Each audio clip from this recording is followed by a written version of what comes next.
मंडळी, झी मराठीच्या नवरी मिळे हिटलरला या मालिकेपाठोपाठ झी मराठीची आणखीन एक लोकप्रिय मालिका लवकरच ऑफ एअर होणार असल्याची माहिती समोर आली आहे। ही मालिका म्हणजे गेली 2 वर्ष प्रेक्षकांच्या मनावर अधिराज्य गाजवणारी तुला शिकवीन चांगलाच धडा लवकरच प्रेक्षकांचा निरोप घेणार आहे।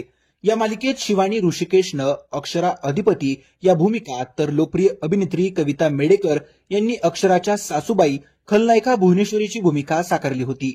ही मालिका 13 मार्च 2023 रोजी प्रसारित करण्यात आली होती। यानंतर तब्बल 3 वेळा या मालिकेची वेळ देखील बदलण्यात आली। सध्या ही मालिका झी मराठीवर संध्याकाळी 6 वाजता प्रसारित केली जाते। आता लवकरच ही मालिका सर्वांचाच निरोप घेईल। याबाबत भुवनेश्वरीची भूमिका साकारणाऱ्या कविता मेडेकरांनी स्वतः माहिती दिली आहे। कविता मेडेकर यांना महाराष्ट्र टाइम्स या वृत्तपत्राला दिलेल्या मुलाखतीत मालिका आता निरोप घेते, आता नाटकाच्या जोडीनं आणखीन कोणत्या माध्यमात झळकणार असा प्रश्न विचारण्यात आला होता।